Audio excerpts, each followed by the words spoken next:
Okay, we're off and going with the College Prep English class for homeschoolers at Excellence in Education on March 3rd. Let's share the screen.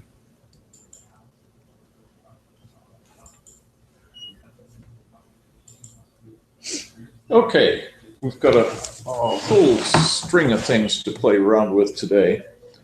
Perhaps too much. Is it too much? Maybe with the test Okay. and everything. I have some more that I really want to share with you folks. Nicholas was going to bring in some logic puzzles this week. Yeah. Yeah. So I brought some in, but Okay. I haven't seen his, so I don't know what's going on there. Okay, here's our agenda. Still doing Romeo and Juliet, all kinds of wonderful things going on in there, some of which will be in the plays you've seen, and some of which probably aren't, or only some of them. And we should look at those. Okay, everyone should know this by now. And this week also we'll discuss the Storks Bill, death of universities, because our fathers lied. And I'm sure you've read all of those. And also I'm hoping that you read the gumballs and three-sided dice. Mm-hmm. Because not so much for the writing style, but I want to know whether you folks can look at that and understand what it's talking about. That's the object of that particular story, is to take a non-trivial mathematical problem and a bunch of kids who know absolutely no math to begin with, and see if you can actually, within an hour, step them through to a solution for a relatively complex problem. And did either of you get a chance to read that one? I did not. Okay, I think I partially looked at it, but I don't recall. I got to look at the logic puzzles though. Oh, okay, good. Okay, I'll keep that one up there and hope that someone can get to it, but let's look at the others. All right, Nicholas will be posting logical puzzles. Well, we will see. Further debate was requested. So let's go ahead and play with debates. The level of formality is really the question. Do we want to really have a formal debate or simply a discussion? To me, it matters not, as long as we keep the level of erudition fairly high. I think discussion would be good, because formality, I don't know. Okay, and then of course we can discuss all of these, which I'm sure you know all the answers to by now, right? Yes. Okay. So are there any up here that you had difficulty with? Not really. Okay. Whose bounty is as boundless as the sea? Tybalt? As boundless as the sea, my love is deep. But the more I give to thee, the more I have, for both are infinite. Who says Romeo? Is that Tybalt? Or no, Juliet. It's Juliet. It's not going to be Tybalt. Okay. So this is wonderful lines to come out of the mouth of a 13-year-old. It's also very clear in this one how there's such a distinct difference between the education of the upper classes, the members of the aristocracy, the members of the Montagues and Capulets, and their servants. Really quite a different level of interchange that takes place there. Okay, so you do know all of these. What is the Herald of the Morn?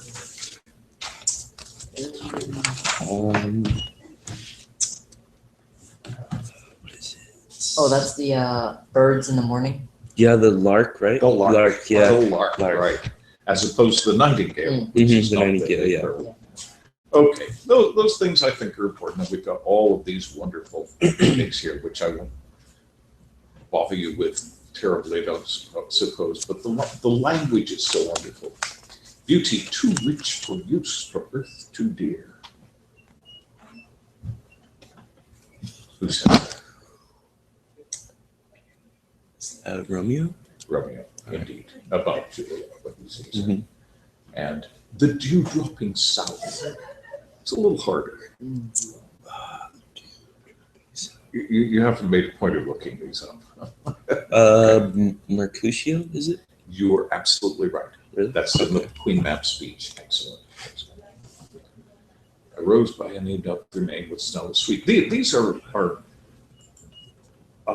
lines which have found their way into our language to such an extent that I have on a number of occasions tried to find the original Shakespeare quote for something or other, one of these crucial lines, and have put it in quotes and Googled it. The problem with Shakespeare is that you're not going to find Shakespeare that way. You'll find that people have named pubs after it, or they could name books after it, or songs, or something like that. Every major line, and I wouldn't be at all surprised if you have things like the Dew Dropping South pub, or something like that, or Sound and Fury is another one. That's from Macbeth. And full of sound and fury, signifying nothing, is the original. But well, there are acting troops called Sound and Fury. You see what I mean? Sounds like a music venue or something. So you can't find Shakespeare by looking things up by Shakespeare. Okay, now you have put something together that has references, but it would be nice to get the citation engine to work. Okay. And whether you want to use this one or a different one, it doesn't really matter. I'm not too exactly sure yet, so that's why I was hesitant. Right. Well, let's go ahead and try to do it. I gave you an example of that when I put them in your previous paper. And so let's see if we can do that. And I use APA. It doesn't matter which you use. It's just as easy. You just push a button afterwards. Okay. Updated assignments here. We've got the citation engine, and I'm hoping everyone will look at this. This is important. I don't like to say that it's important because I don't think it should be necessarily. But all of higher education is dependent upon publishing in peer-reviewed scholarly journals. That's what you have to go through in order to get a higher degree. And for that matter, in the lower degrees, that's the material you're going to be reading, at least, even if you're not publishing specifically. And that's the form in which the papers you hand in will have to be written. And so this would be nice if everyone would look at this and understand how it works. Now, the question here is, I've given you already in the classroom a link to databases full of scholarly journals. I don't want to assign scholarly journals. There's almost nothing more boring than reading scholarly journals. But you read them and you understand what it is you have to achieve and what it is you have to it gives you a basic idea of the direction. Exactly. And so I will give you more of those, or we'll go through with them. If that is not going to utterly squash all interest in what we're doing. That's the big question. Maybe not as many, or just a few more examples, but not in overload, I suppose. Okay. Yeah, well, I'll find one or two that Good afternoon, boss. Good afternoon.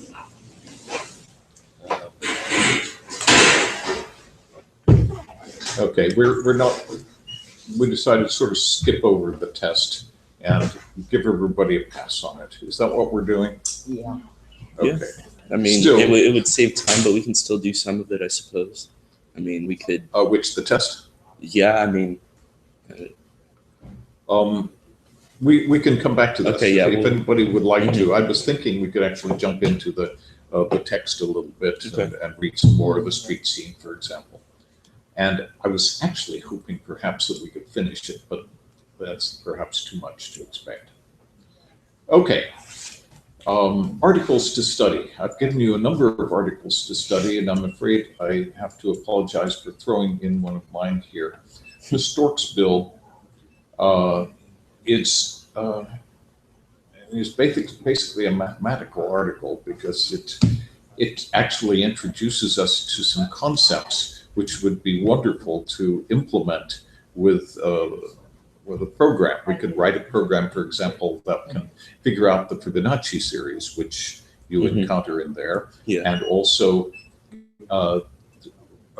note its close relationship to the number phi. If they remember what phi is. No, I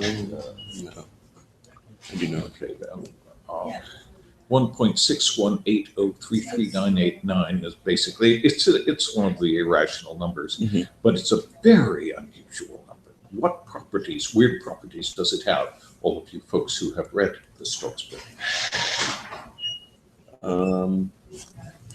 I don't. Wait. It does some really strange things.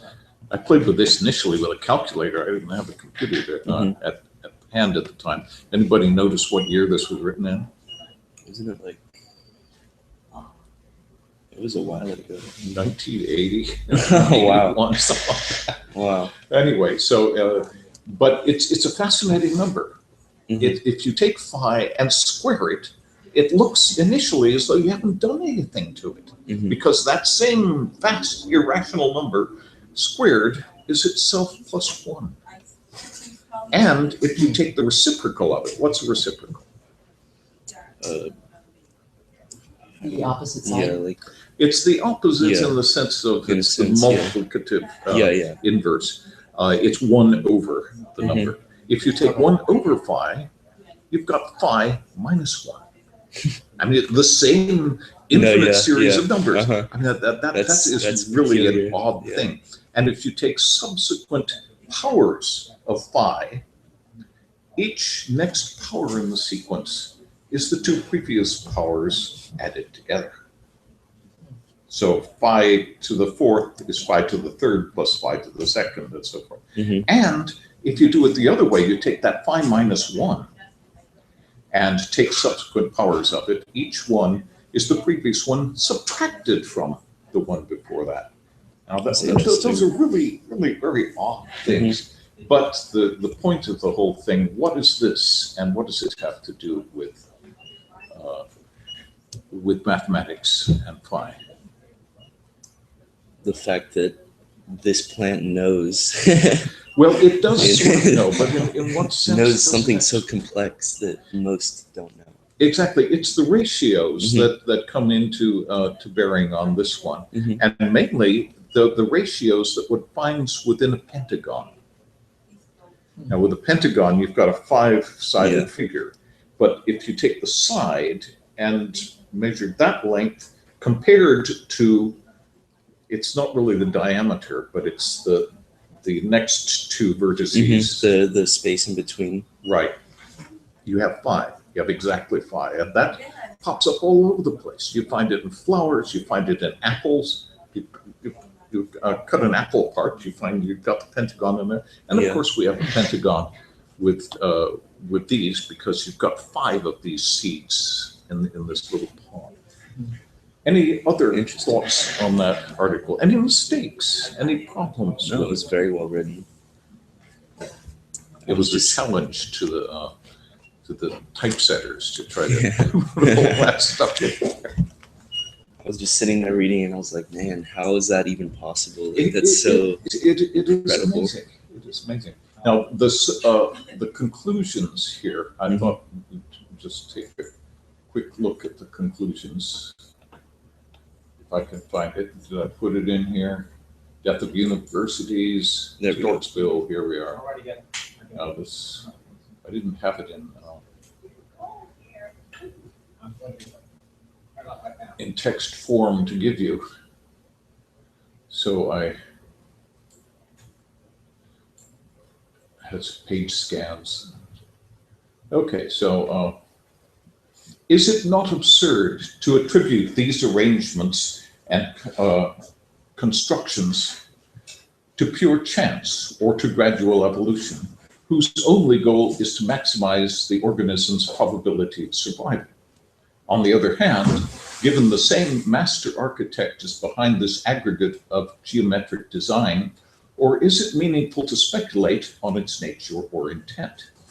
It seems to be assuming a great deal that we who can but barely see the most exoteric manifestations of the divine symmetry can presume to understand its purpose. It seems so now, in any case. Does this make any sense? Does this lead us perhaps into a debate of some sort? On an evolution versus creation debate. Quite possibly. There's so much stuff on that one. Mhm. The question is it something that you're interested in, and is it appropriate? I think it'd be more of a discussion if we all agree on the same. Yeah, we probably would. Well, I think you all agree with this point, and that indeed was the point I was trying to make. But we will find that some of the great speakers in the world are speaking on this issue on both sides of it. And it's one of the things we've hit before. I know we've hit it in class before, simply because they do such a good job. Just an idea if we want to look at more of that. Now, did everybody understand all of these series, these mathematical series, 1, 1, 2, 3, 5, 8, 13, and so forth? Most of them, yeah. Yeah, this Fibonacci series is just, you end up using it in all kinds of ways. I discovered, for example, in computer science itself, they use subsequent members of the Fibonacci series when merging tapes together in order to avoid having to copy from one place to another. When you're merging sorted files together in the ancient days when memory was a significant factor. It's not anymore. Okay, any thoughts on that one? Note how this how the footnote is done there. Now this is in print, and this is not following one of those standards. But in this case, it's a case of you're only going to have 1 or 2 on a page, and so it's an asterisk where you're going to put it, asterisk down below, and the reference to the work. And usually, if there's more than 1 on a page, the asterisk is the first symbol that's used, and there's a little cross for the second one. There is one. Of course, you're going to have more of those on a research paper, and then they would be numbered, for example, in MLA, or they would simply go by the last name of the author in APA and the appropriate reference down below. Experiment with those tools and just see if you can find a set that you like. I think it would be, of course, in a lot of classes, they spend weeks going over the rules for doing citations. But if you have a program to do it for you, it makes utterly no sense to fill your head. That is true. Full of that sort of thing. There's so many out there that why not just take advantage of? Exactly. And they know what they're doing. Oh, definitely. Much better than we do. Yeah. Okay, any other thoughts on this one at all? Anything you take issue with? Anything you don't understand? No. Okay, let's go to the next one. Okay, let's see. That was this circle. Then The Death of Universities by Eagleton. Now, Eagleton is one of these absolutely amazing authors who. Okay, this looks like Hitchens. Yeah, Hitchens published in Slate. Eagleton published in a lot of different things. The Death of Universities. What is the point that Eagleton is trying to make here? He's trying to find a balance between the humanities and STEM. Yeah. And you can't have a university without humanities or without STEM. So it's kind of like a challenge to find what's right in between the two. That's an interesting point. I'm not sure it's impossible to have a university without STEM. Didn't he compare it to like, he compared it to something, I forgot what it is now. He did compare it, but he compared it the other way around. If we have a university without the humanities, you have a technical school, Yeah. but it's not a university. In a way, it's a lot like saying, okay, we've got an orchestra, and this orchestra has strings, it has brass, it has percussion, and so forth. Okay, take away the strings, what have you got? You've got a band. It's not an orchestra anymore. Take away the woodwinds and the brass, and you still have a string orchestra. So I think in a way that's the same kind of definition we have for for universities.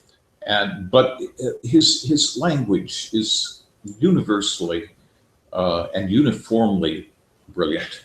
Now, when Eagleton discusses Hitchens, which he does from time to time, he admits that that Hitchens' use of language is absolutely flawless and superb, but he doesn't think much of him as an academic. And feels that he hasn't really explored the serious realms of academia that he should have. So there's a bit of a battle between the two of them, even though they didn't go to school together, but they were at school at the same time and were members of the same activist organizations. Okay, let's just take a little something here and look at it. When they first emerged in their present shape around the turn of the 18th century, the so-called humane disciplines had a crucial social role. It was to foster and protect the kind of values for which a Philistine social order had precious little time. The modern humanities and industrial capitalism were more or less twinned at birth. To preserve a set of values and ideas under siege, you need, among other things, institutions known as universities set somewhat apart from everyday social life. This remoteness meant that humane study could I have difficulty with this word because it's pronounced lamentably or lamentably, depending on which country you're in. And in England, it's regarded as terribly wrong to emphasize any but the first syllable. Ineffectual, but it also allowed the humanities to launch a critique of conventional wisdom. I think he hits the point here on the head. The universities should be critiquing received opinion, critiquing crystallized ideas that have not moved. And in many cases, that critique doesn't necessarily change anything and perhaps deserves not to, but it should at least be taken into account. Yeah. And he feels that in STEM, you don't really have that much of that. I'd like to throw in another little idea here, which is another one that we could discuss perhaps, and that is the term is filial piety. Does that mean anything at all? No. The weird thing is this actually, I have a friend who teaches in the University of Taiwan, and she hit me with this term. Well, I know what the words themselves mean, but I hadn't heard the phrase before. But this is very important in Asian education. The concept of deference to parents and parental figures, which is what this means. Filial piety means literally piety as a son or a daughter. And the question is, in my mind, whether this isn't one of the major flaws in education in the Orient. They are acutely aware of the fact that we are the ones who do the innovation. We are the ones who come up with new ideas. And they try to address that issue, but the problem is the same one that we encounter here. How do you teach creativity? It's not something you can pound into people. You can pound conformity into people, but you can't pound creativity. You can inspire. Yeah. And so how do you inspire it? Well, I'm afraid one thing that doesn't inspire it is filial piety. That is to say, do as you're told, do as your parents tell you to do, have perhaps excessive reverence for the traditional and for the established, because that indeed is not going to move us towards something new. I have just given you my side of an issue, but I don't think there's another side that somebody wants to bring up on that one out there. But I thought I'd present it. I wish we had somebody to present the opposite side of filial piety. Anyway, just some other thoughts that I thought we might like to look at there. Now, I'm sure you read this one here. Hitchens wrote an immense amount, so did Eagleton, and he's still doing it. Eagleton has written close to 100 books, and just article after article. And he was asked by someone, well, don't you ever get writer's block? And his answer was, no, I try to keep myself from writing. I tried wearing boxing gloves. So, Hitchens also, there's an article I'd like to share with you, perhaps written upon his death by his editor. And she makes it so clear, it was so easy for him, but his prose defied editorial intervention, is the way she puts it. And indeed, his prose is so superbly done, you wouldn't want to change it. It just doesn't lend itself to that. What does he say in here? Basically that the wars we fight, there's like not really a good ending to it. And how he brought up Gettysburg as an example. Also that war is a lot worse than it seems, and even when we have won, we celebrate and everything, but in reality it's pretty grim. Yeah. What does he say about Kipling? And indeed, that was sort of the main thrust of what he's talking about here. I don't really recall. I don't recall it. Okay, well, first of all, who is Kipling? Rudyard Kipling. A writer, I think a great writer, one of my favorites, but one has to understand always the environment within which people function when they function in a different environment than yours. This is where your paper comes in, and I want to look at that. You can't blame people who lived, for example, in Bronze Age Palestine from believing in slavery. This was part of the culture that existed at the time. So you can't place the blame. You might applaud occasions when people managed to rise above it. The same thing took place here. He was raised in an environment in which certain assumptions were just always regarded as absolute and unquestionable. And what were those assumptions?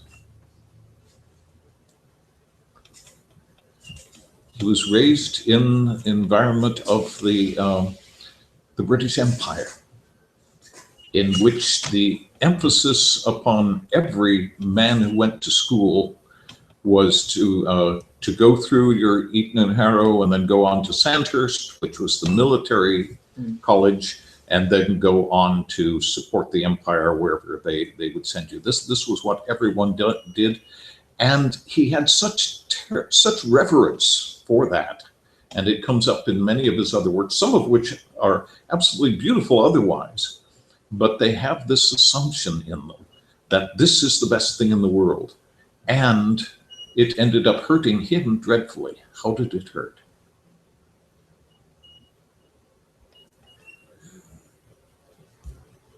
He had a son, and his son did not make it into the military for medical reasons, specifically had poor vision.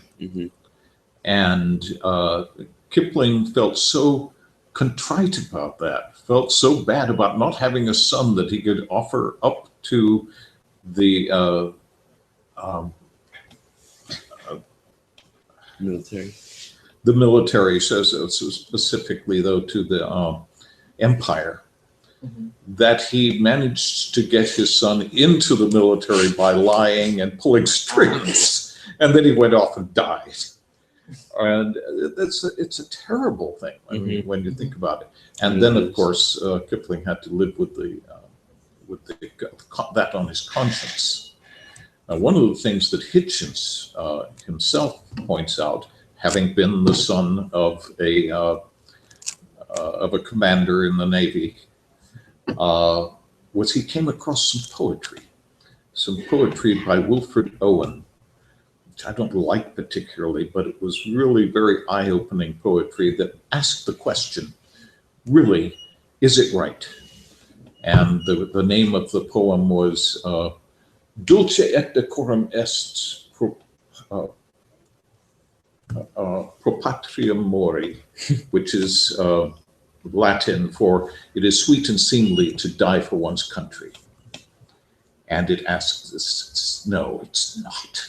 This is the big lie. Yeah. And that's what Wilfred Owen's thing is all about. So that's what he's addressing here, and he addresses it in various different ways at various different times.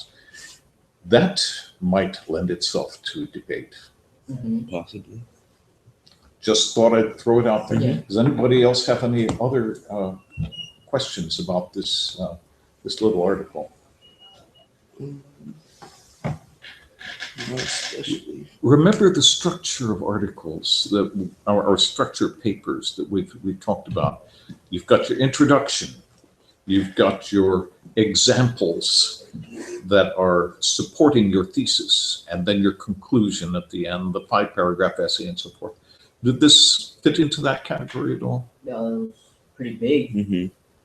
Yeah, it doesn't fit there at all. Yeah. And you'll find so many wonderful articles and papers That really don't follow that pattern at all. It's important to know the pattern, because there are certainly people who will judge you on it. Yeah. But if you look at the writers, they know how to ignore They it. just go off in the deep end and do their own thing. Exactly. Okay, let's go and look at this. I'm sure you've read it, as I expect you all to have done. This is this paper by Brian, and I really thought this deserved a little bit of extra recognition, because first of all, it's nicely written. There's little to say about the style of the writing, and I hate to say it, but I agree so much with the premise of it that's appealed. The question is, are there points here that one could address and discuss? In debate. And very possibly debate. What do you think? Have you two read it? I've read some of it. I just skimmed it over. Yeah. I think we should maybe read it and then Okay. possibly go over it. Well, last time that's reading it, I don't think. Let's do a little bit of summarize. Brian, do you want to summarize what the points are that you are trying to make here? It seems as though nowadays how some force their religion on others, maybe not religion, but culture as well. It seems that some force their religion on Yes. others. Yeah. And a lot of people are not with that, and that they don't really like that. So I just thought I'd write this and kind of, I don't know. No, it's a very good point. Let's look at the language a little bit as we go through it. You make some very good points here, and indeed, the big question is, we, regardless of what culture we're brought up Regardless of the with and background. where we're brought up with, we have this lens that is imposed upon us that dictates how we are to see ourselves and everyone else. And generally, that lens demands, it enjoins us to regard ourselves as somehow superior to all others. Now, if we can stand back and say, okay, well, I've always assumed we're superior to everybody else. Is it really true? And in some cases, I suppose we might want to say that it is true. After all, we live in the most powerful country in the world. But does that It's necessarily not the case. I don't believe so. Okay. So that is the question: is how possible is it for us to regard with equanimity and fairness the relative advantages of different social structures and assumptions? Most definitely, because there's countless out there. There's too many. Right. Now, of course, we only really look at this now with an effort to provide some sort of an even temper on it. It didn't exist previously, that approach. For example, the British are turning out to be the evil ones throughout all of this, but Mhm. the British conquests in Scotland and Wales and Ireland, for example, in which they prohibited the use of the native languages and enforced the universal use of English, which largely wiped out the Scots Gaelic languages and the Irish and so forth. And that, in a way, isn't that a most dreadful thing? More perhaps It even than is. genocide is to destroy Mhm. culture. It is. It's intrusion, really. And we see that throughout history. We see that, especially in cases where an effort was made to completely eradicate another culture, especially if that other culture may actually have been superior and may actually have been that from which we have plagiarized a lot of our own Mhm. to destroy the original culture. Yeah. That certainly happened with the Alexandrian Library, for example. Does anybody know anything about that? It got burned down by, I forgot who burned it down, but basically his wealth of knowledge all got destroyed. Right, immense amount of knowledge. Mhm. And Hypatia, one of the great female um, brains in history, was killed rather dreadfully for simply gaining the knowledge that she had gained and for perpetuating a real study of on a scholarly level. And that's not necessarily appreciated universally. Yeah. Mhm. And so we find all over the world oppression, generally by those who have the power to oppress. And then once in a while you see little things that go in the other direction. Look at the Arthurian legends. What did the Arthurian legends go? Does anybody know about those? Well, I mean, most of them are of French origin, but Mhm. but they were kind of taken by the English, I guess, so to speak. Well, I mean, they weren't necessarily taken by the English, but I don't know. What's the right way to explain this? But when the Normans took over England, they, I guess, kind of brought over some of that. So to speak. Co-opting is perhaps the word. Yeah, for it, that's probably a better way. Yeah. But still, we know something about what happened previously. But you're right. Of course, this is one of the big examples when with the Norman invasion, we have the aristocracy and the nobility, the royalty speaking one language and the people speaking a different language for about 3 centuries there. Throughout, for example, Robin Hood's time and so forth, French was the language of society, and we only get the Anglo-Saxon in the country provinces, and then it gradually reemerged and completely overtook French, but it took it several centuries to happen. But what the point I was going to make there was the rare case in at least the Arthurian legend of nobility fighting for that which is noble rather than simply using military superiority to impose upon everyone else, but instead to defend that which is worth defense. And so once in a while, you get these little pockets of some sort of nobility coming through. And indeed, nobility in both senses of the word do intersect to some extent in a tradition in which to be noble, noblesse oblige from the French, obliges one to rise above things and act fairly and administer fairly. And so those do exist as well as simply the buffalo approach. But the points that you make here are just very, very, very clearly outlining what I'm talking about. I'm just wondering if we can make that into something we can I was discuss. kind of thinking that. So that would, I mean, we should maybe have Nicholas and Azariah here to see their opinion on it as well, see if they would be interested in a debate.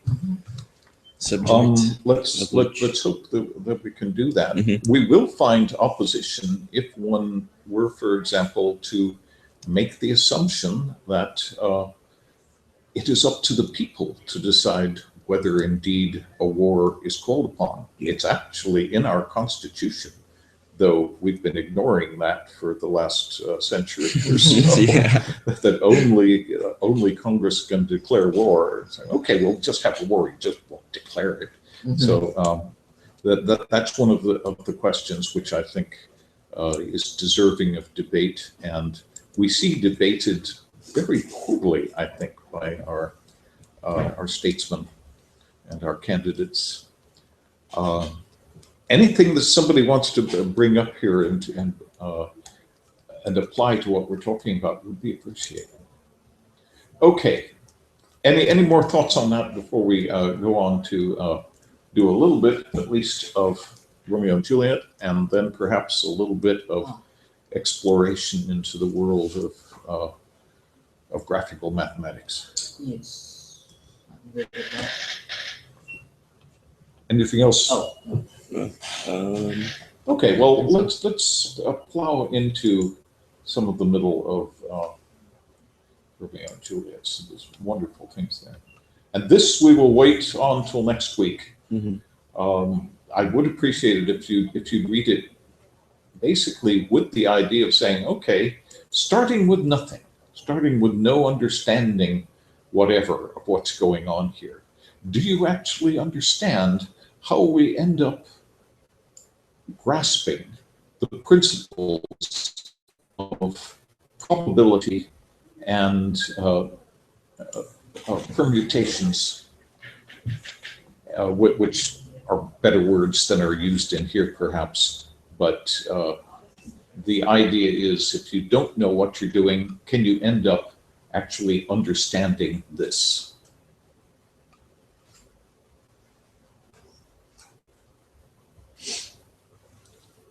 Okay, you don't understand that now. No, I told you I didn't really read it. Yes. Okay, well, let's try this. Okay, so let's go off into, I'm sure I brought it up here somewhere. Got it, there we are. Okay. Okay, this is the end of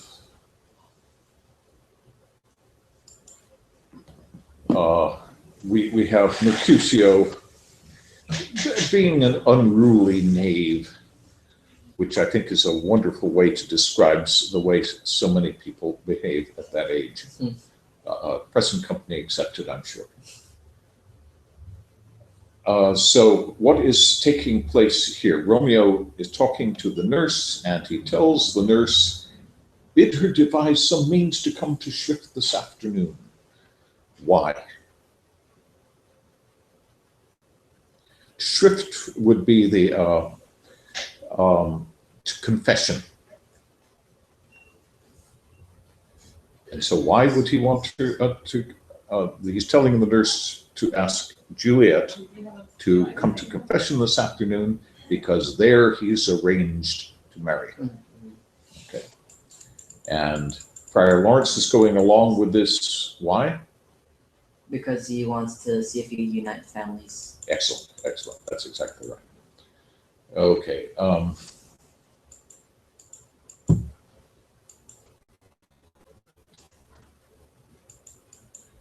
Commend me to thy lady I 1,000 times. Okay, and then, well, we get this long screed by Juliet, who's just so impatient. And the nurse has gone out. It's been 3 hours. Where is she? What's going on? Finally, Juliet comes in, or the nurse comes in, and just is not very forthcoming about what's going on.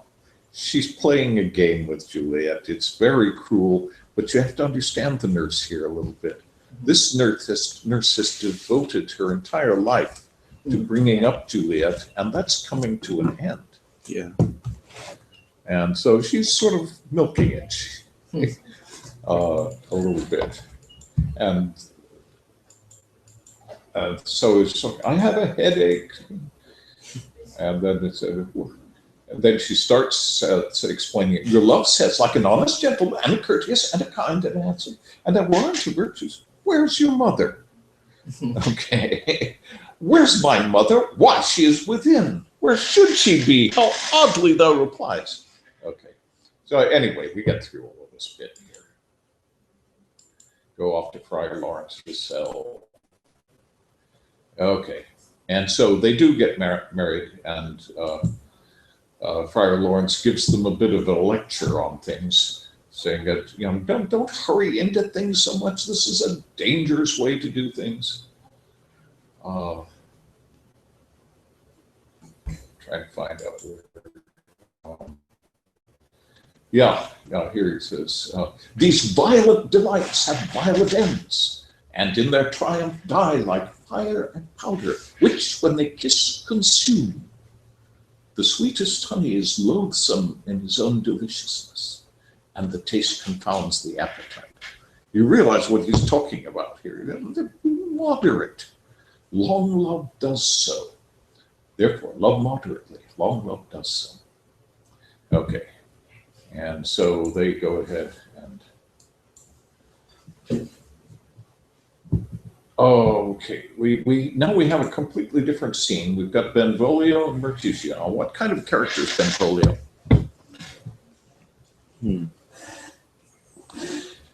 Depends on which play you see and how it's interpreted. It's really very different in the Zeffirelli version, for example, and in most versions. He's just a well-meaning, often very young fellow who has his cousin's interests at heart.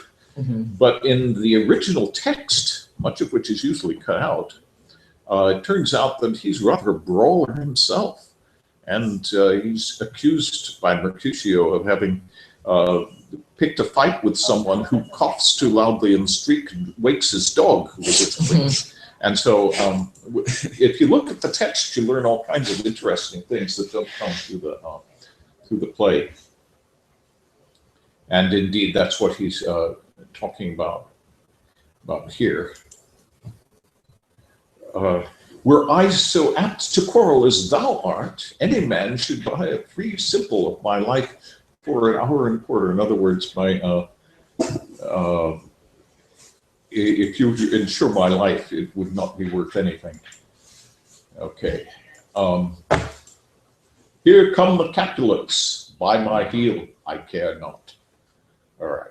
Now, Mercutio is out there in order to it's hard to know exactly what it is, but he knows that there's a major conflict coming up with Romeo, and he may be there to defend Romeo in his ways. He's supposed to be there, and so he has a little bit of a conflict here with Tybalt, and Tybalt says, "Thou consortest with Romeo." And here it's important to understand what does the word consort mean.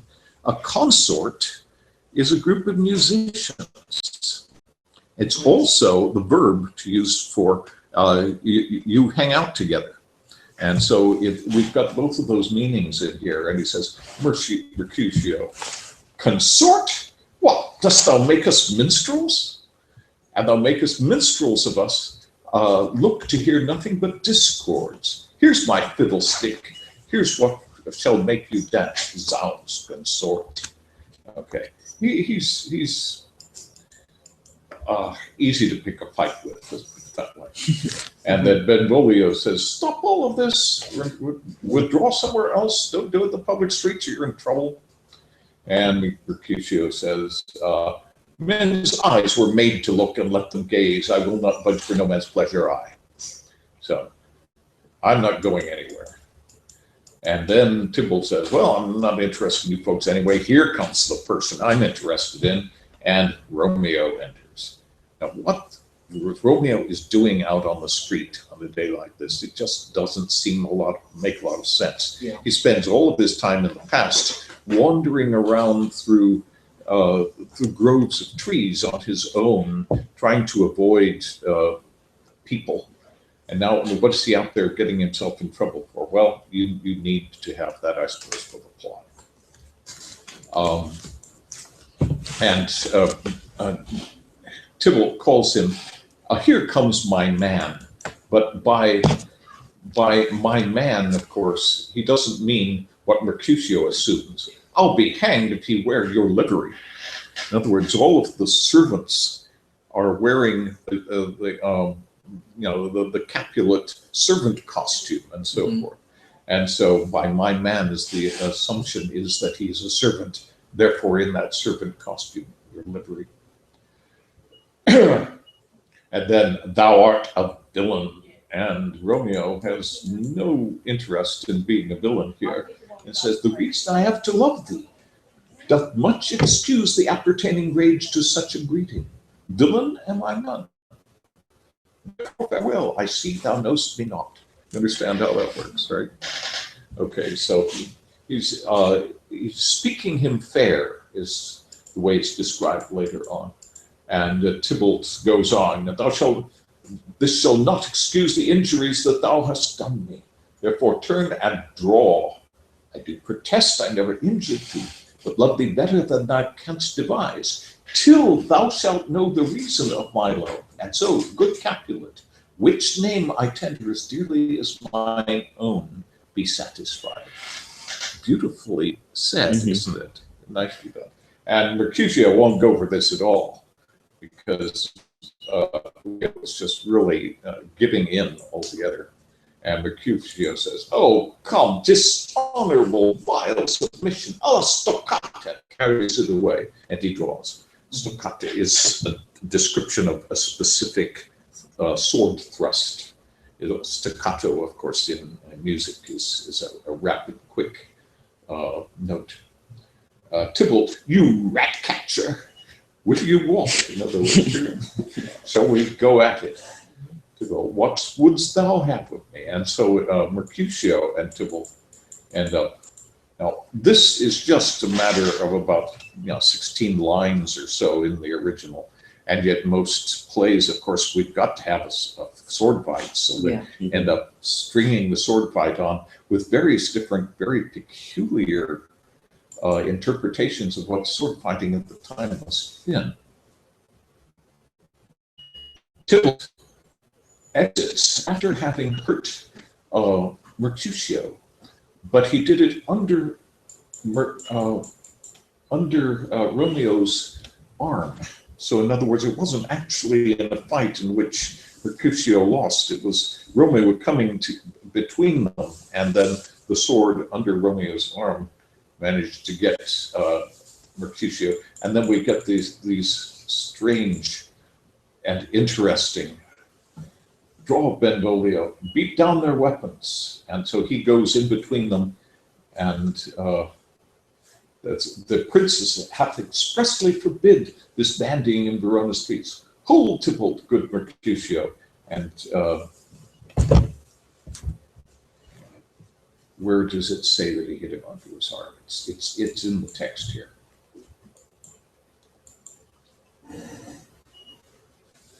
Huh, I don't see it here, but I know it's there.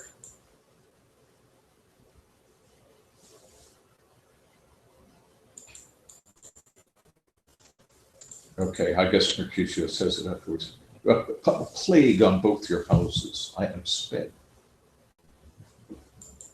I heard, a scratch, married, 'tis enough. With my page, go Bellin, fetch a surgeon. The hurt cannot be notched, they're still not sure whether he's really hurt. And then Mercutio's answer here, which everybody knows, is, no, 'tis not so deep as a well, nor so wise as a church door, but 'tis enough, 'twill serve. Ask for me tomorrow, and you'll find me a grave man. I am peppered, I warrant, for this world. A plague of both your houses, zounds, a dog, a rat, a mouse, a cat, to scratch a man to death. A braggart, a rogue, a villain that fights by the book of arithmetic. Why the devil came in between us? I was hurt under your arm. Okay. Really crucial part of the whole thing, and perhaps as much as anything else, a plague on both your houses.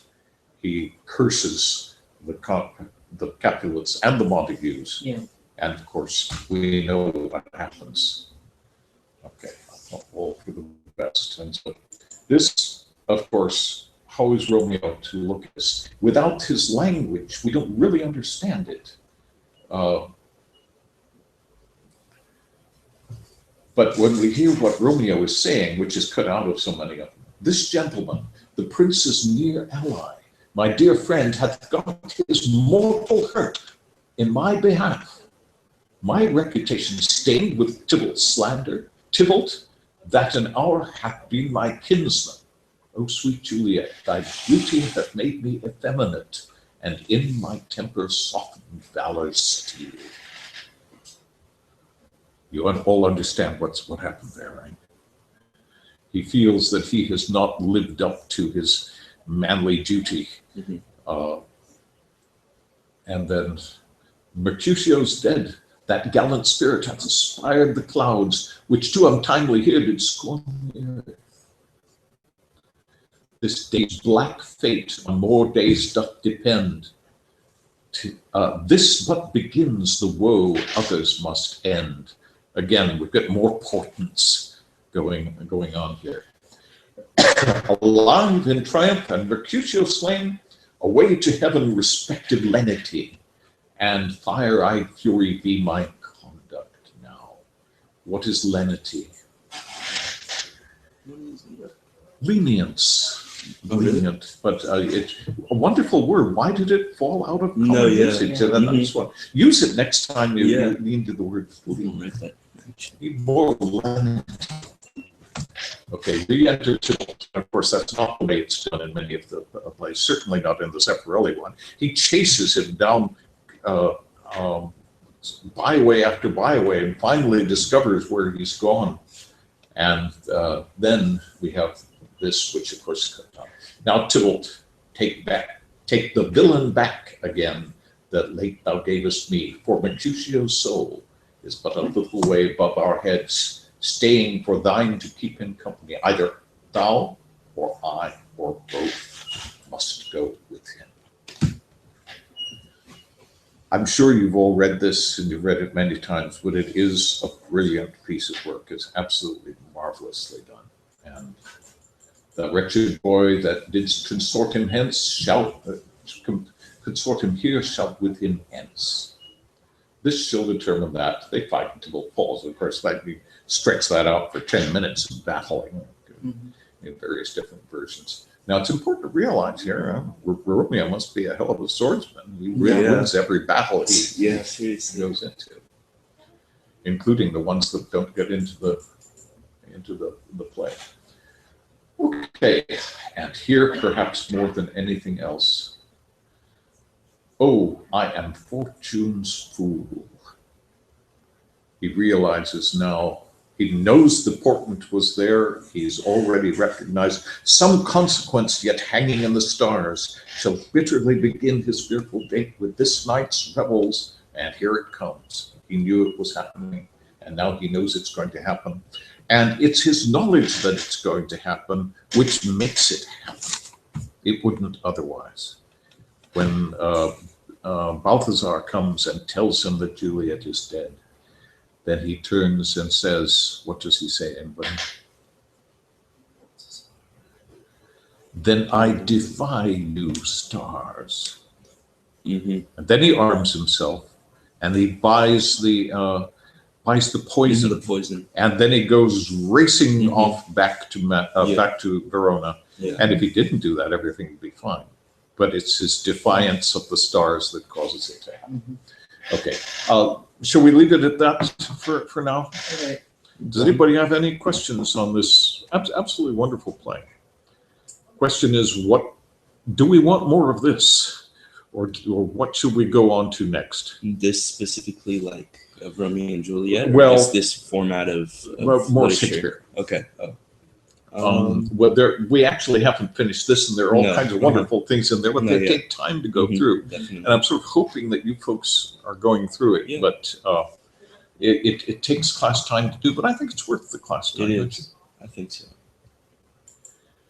Okay, so the question is, we can continue on with this. There are a lot of amazing scenes, especially Juliet is such an incredible character in this. She's the one who really has something to go through, much more than Romeo does.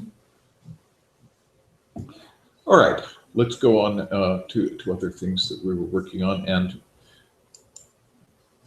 I leave it up to you folks whether we shall say that Romeo and Juliet is done and go on to something else, or do we want to spend another session in class on finishing it up? Where do we stand there? I've finished it already, like with the videos and all that. Yeah, I think we're gonna be yeah. moving on So I to think more we should debate move on. discussion topics. Okay, excellent. Let's go ahead and look at the debate and expand some on this. Could somebody take some notes for me as we go into the debate topics? And we'll just assume that we've got these debate suggestions here. Let's add to them. And one of the additions is we've mentioned several of these. One of them is the duty that citizens have to national defense. Can we characterize that somehow? Can we make a proposition out of it? Does it always exist? And in so many cases, you've got some rancorous aristocracy who are anxious to battle each other and end up wiping out the proletariat, wiping out the citizenry in the process. Is that justified? Shakespeare thought it was. If you read Henry V, that's what it's all about. Henry V is invading France for territory. And the question is that justified? Is it a reasonable thing to waste one's life on? Well, Shakespeare has him give a very rousing speech in there, persuading his followers, if you shed blood here with me, everyone will remember you on St. Crispin's Day from this day throughout history, that sort of thing. And of course, that's what leaders have done throughout history, whether they are Mongol hordes or czars or whatever, is try to create an environment in which it's noble to go out and die for that kind of cause. And on both sides of the cause, it's always the people who end up suffering. Can we come up with something for that one? Oh yeah. What is a good proposition there? Well, I mean, I think all of us would agree that war isn't necessarily a good thing. Yeah. We'd all say it's a bad thing. Well, what about militarism? For the most part. What about nationalism? Somewhere or other, we can draw a line there. Yeah, we probably could. Most definitely, I believe so.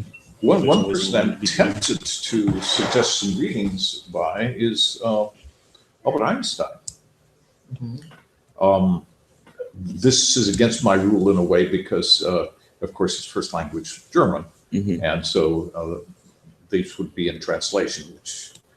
But indeed, he had a good deal to say, not just about the nature of the universe, but the nature of the ills of man. And he got together with Bertrand Russell and 11 other Nobel laureates to write the Russell-Einstein Manifesto, I think is what it was called, calling for the end of nuclear weapons. And that might be something that would be interesting to look at. I don't know. I don't want to put these things on you. Okay, other subjects that we want to discuss. I do think we should add some Albert Einstein, though. Okay, I will hunt out some Einstein. I think he had wonderful things to say. The idea of the citizen's duty to national defense was a really good topic. Okay, that is one, and it's one we would certainly get opposition on. So, well, let's put it down. There's citizens' duty to national defense, Yeah. and who should make that decision? True. Okay, one of the ones that I was thinking of is book burning ever justified? Mhm. And this brings up, there's so many terrible things happening right now. I just learned of one friend of mine who was telling me that in Afghanistan, in the antiquities and the libraries, there was a curator who's gone through this ancient book of costumes and is painting out all of the parts where the body is visible, for fear that the presence of the human form in the book will bring about a book burning and the book won't survive. Mm. So only by leaving only the costume and putting background color in all of the rest of it, he's defiling this ancient book in order to save it. And by book burning, does that mean literally burning books or more of like censorship? Very Because good. There's a lot of stuff online now. No, yeah. How can we possibly put that into a proposition that we could debate and discuss? Censorship. You know, Yeah, censorship. censorship. Well, it's important to understand what the answer to censorship so often is. You bring it up in the Soviet Union, the only response is, we won't have pornography here. Mhm. Okay, now pornography is always sort of the immediate assumption, gut emotional response, that emotional button that's used to counter whenever the question of eradicating censorship comes up. Mhm. And so it's one that perhaps deserves to have some treatment. How are we going to put the proposition there? It's seems like a very wide proposition. It is awfully wide. We'd have to narrow it down. And I would appreciate your ideas on narrowing it down. Mhm. For example, is there anything that absolutely should not exist on the internet? One of the questions one then has to ask is, okay, suppose you do pass a law against it, what does that do to the internet? Mhm. There's still How would gonna you even enforce be out that? there. Yeah. Yeah. There's never a way to really take something off the internet when it's already Yeah, I there. mean, it's all there. I mean, especially if you go into the dark web, there's the deep web. That's and in a way, it's very much like prohibition. Mhm. If you prohibit something, does that improve the world? Does it make it less available? That's how the black market is done. Okay, what other ones? What about the Kipling problem? Well, we should be dashing off to math. What about Kipling's difficulty there? And indeed, this was such a horrible thing for him. Some of the great writers of that period, Kipling, Graham, they all went through such terrible tragedies in their own lives, and they came up with such wonderful things at the time. I'm not sure how to put that into any kind of proposition, really. Do you have areas that you feel strongly about that you think deserve addressing? I was just gonna say we could not only use censorship for books, we could as a universal aspect of censorship, because there's many more things that are censored rather than just books. Oh, absolutely. So absolutely. we could And censorship in fact, as a whole. we could censor Yeah. software. Oh yeah, I'll put that in And, there. Yes. One of that's the thing that's going on with Apple right now, by the way. Mm. Do you understand what that issue is? Yeah. It's the question of Apple has allowed itself to update people's phones without permission, without having to go through security protocols. And the FBI wants them to use that capability to defeat the software in the phone. Yeah. And of course, what's not what is the big question that's not being asked there? I asked it last week, I think, and I think it's so important. We're not talking about the FBI. No, we're not talking about people being shot in San Bernardino. We're talking about a capability which is going to be used by every repressive government in the world if it's built into the phone. You have something to suggest? We're looking for some debate topics. Well, on the debate This is the man right here. Apple, I support Apple. Yeah. 100%. Well, of course, it would be more convenient if you took the other side, because we're looking for somebody to take the other side. For today? Well, in general, we're putting in together general, debate topics. Where somebody's If you for need a and devil's against. advocate, I'll fight it. For you. I can fight either side, but morally speaking, Apple's correct.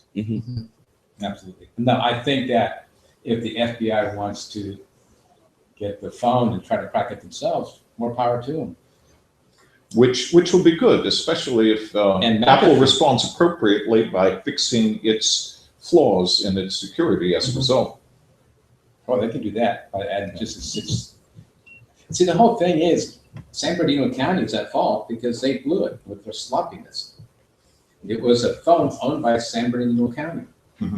So it's a government phone. Oh. And the government could say, yeah, here, Apple, do your thing. McAfee, I saw an interview with him. He says, I can crack that thing in about 2 weeks. Just give it to me.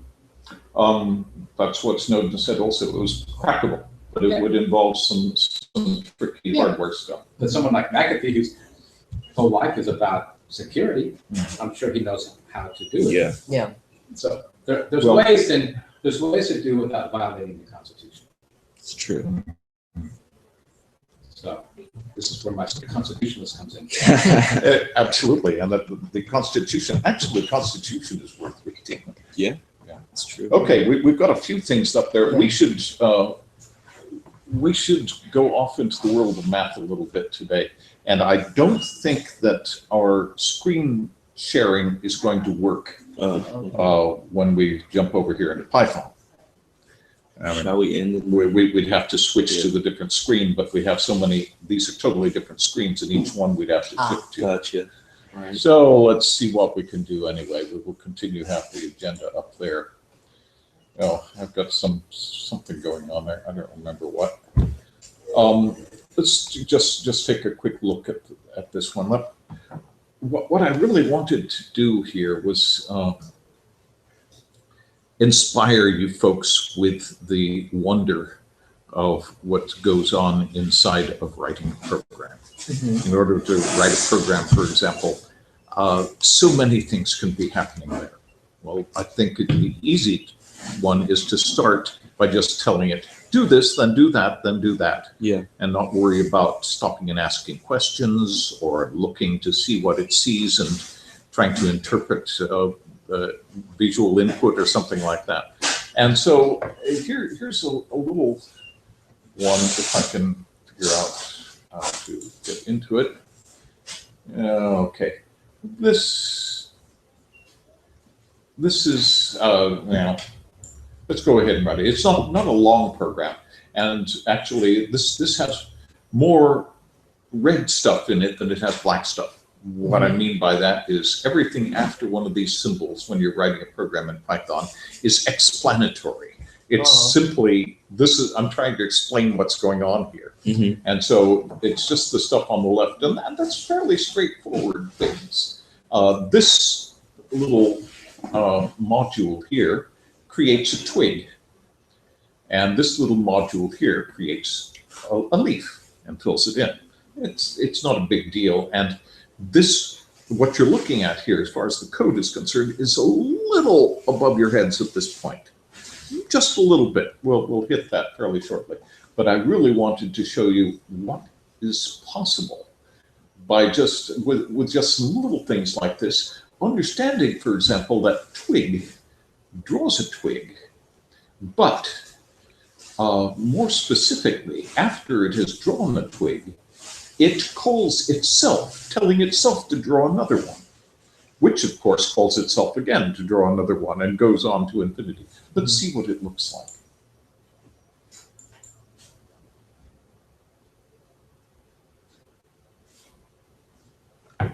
Okay, so it's drawing a lot of twigs. And it's doing this by simply saying, okay, draw a twig in this direction, then draw a twig in that direction, and every time you come to an end, keep on drawing a twig until they get to a certain size. So they get small enough. And then, okay, stop when they get small enough. And so this is actually called a fractal.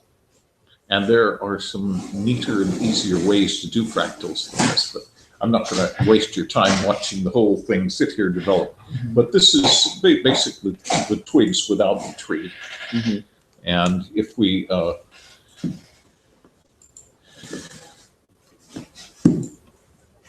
see. Yeah, if I run this one here, oh no, this one, that's the twigs without the tree.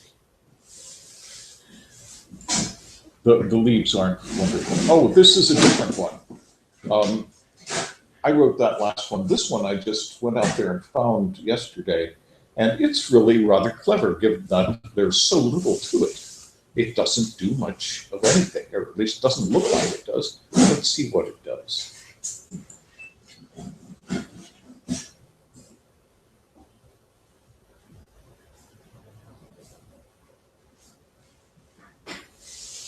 Incredibly intricate. Mm-hmm. Now, do you remember that article I had you read by Stephen Wolfram, in which he was talking about a tiny and relatively simple set of rules that can produce an arbitrarily complex result? I think so. This is the basis for his immense book, A New Kind of Science. And his contention is that this is indeed what reality is made of, is a simple set of rules. We just haven't figured out what they are yet. This is an interesting little example. Okay, I won't bore you silly with any of those any further, but let's just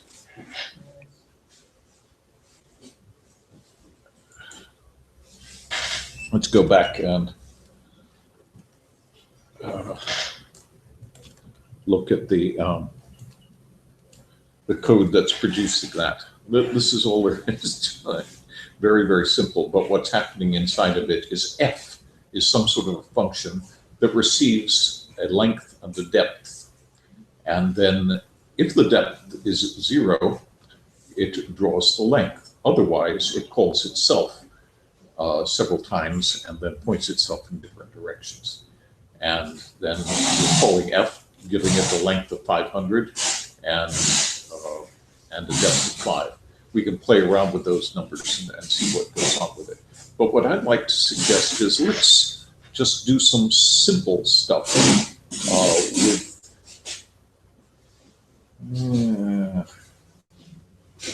okay, I think I'm going to start from scratch and see if I can do something entirely from scratch. Oh, we'll do it with this one here. Let's just.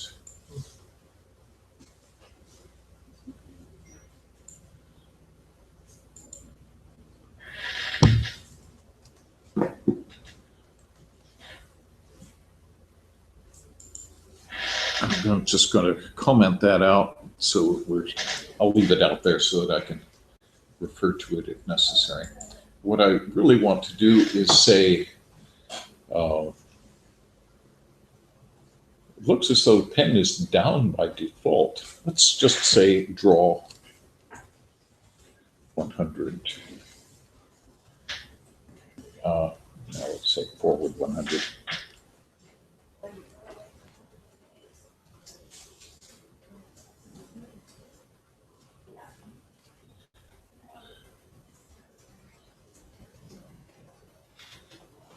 Okay, forward 100.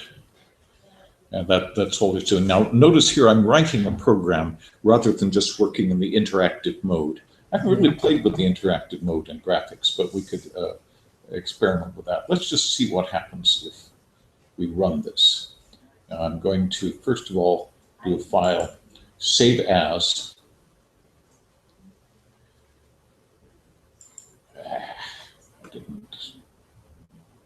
I hit the wrong thing.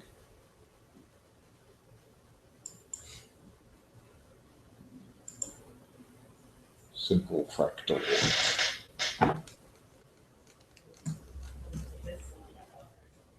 Everything should have .py as its extension, simply because having installed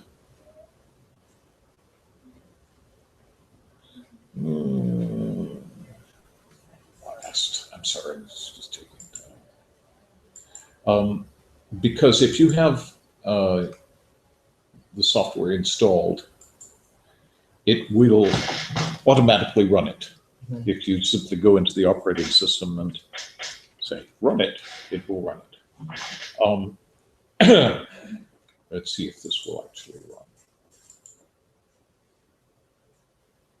Okay, doesn't do much, but we succeeded in saying go forward 100, and in the process, it's drawing the thing.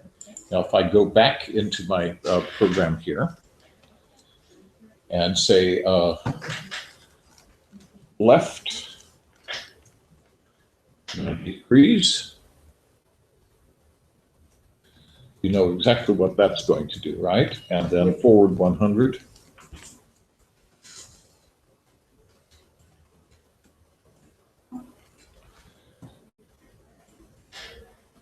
What is this going to do you think?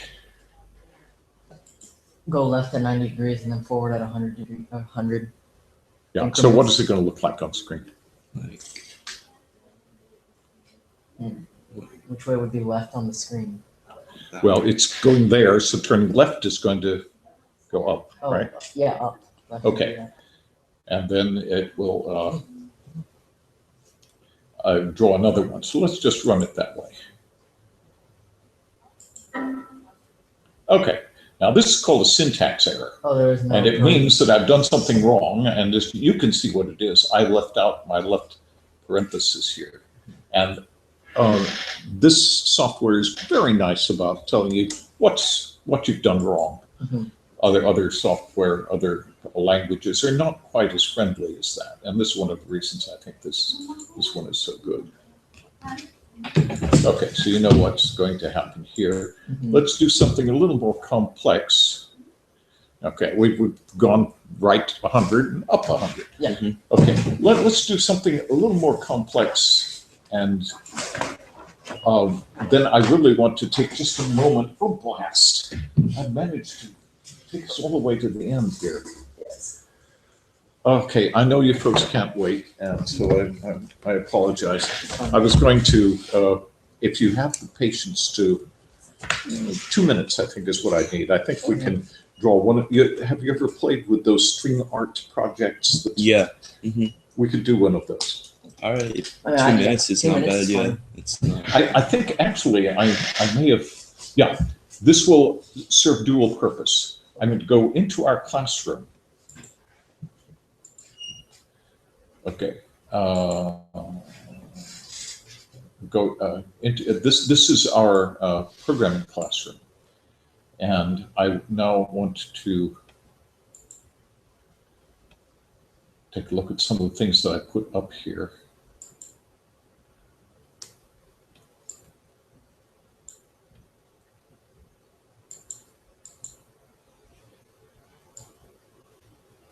String art.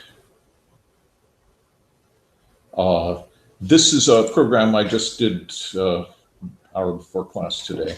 Very, very simple thing. But let's go ahead and I'm going to show you what it's doing, but also how to take it and put it into your machine. Mm-hmm. So all I'm going to do is select it all directly off the screen here.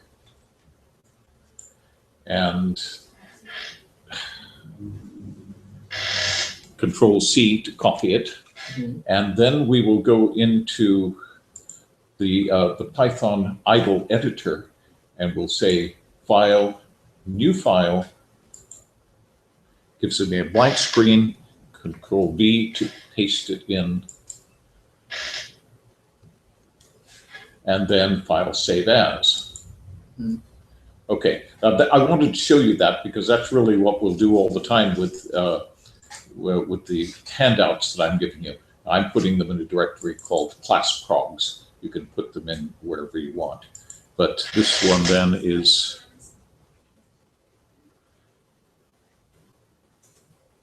call it str.py, and we save it, and then we run it. Now, what it does is it starts out by saying, turn the turtle left 90 degrees, make the width of the line 2. Put the pen down, and then for I in the range 1 to 18. Go forward 300, turn right 170 degrees, go forward 300, and turn right 170 degrees. So let's see what it does. Can you guess what it's going to do?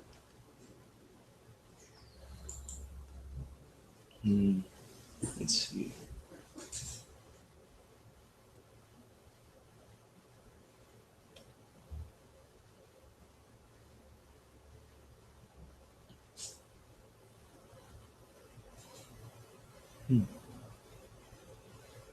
Okay, well, basically, very, very simple and straightforward, but you can imagine what you can do with this. Oh, yeah. What kind of pictures you can, that's the idea, really.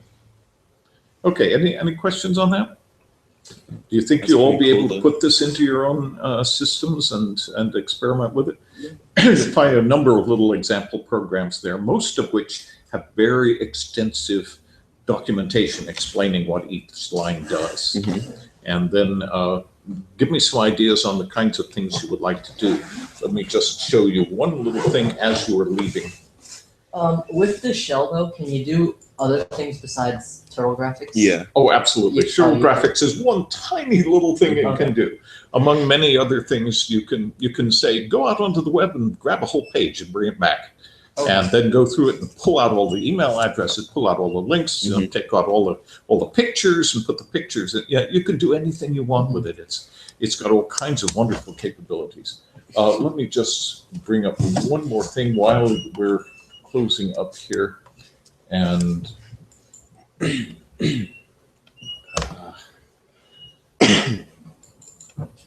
I want to have the tree with leaves. Let it run.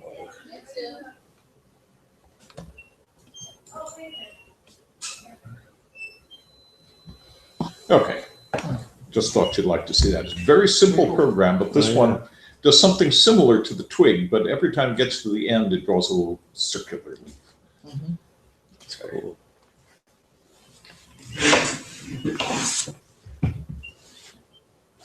and the parameters in this can be changed. You can say, I want to make different distances involved and stop it at a different point, have it go on further, all kinds of things you can do with this. Cool. Okay. Okay, we'll see you next week then, and next week will be discussion. Yes. On one of a number of topics. I'll try to bring in some more. All right. And hoping next week we'll have some logical problems. Oh yeah, we didn't get to We didn't get to any of those. next week. Yeah. Thank you. Have a good week. Have a good one. Sorry, Dawson, everybody had to leave, and so they asked if we could do some of this very quickly. Oh, yeah, that's fine. It's up to you. Have a great week. Have a good week. See you. All right, so this is the. This is sort of what I was intending to do, but I went through it rather rapidly. Have you been doing anything? Have you written anything? I was going to, but I got busy and forgot. This week's been pretty busy all last week. Okay. Did you manage to get the program running on your machine? I was going to do that, but I didn't get around to doing that. Okay. But I will for this week. I'll try to. Let's see if you can do that. And then post any questions you have into the classroom, and I want to make sure to get everybody up and going with it. Because a certain number of people, once they encounter the power behind writing programs, really become so thoroughly engrossed in it and become really obsessed with it, which is not necessarily a healthy obsession, but it's healthy to have gone through obsessions like that and understand what they're all about, especially when it comes to learning. So let's look at that some more. Okay. Sounds Okay. good. All right. Thank you. Have a good week. Thank you.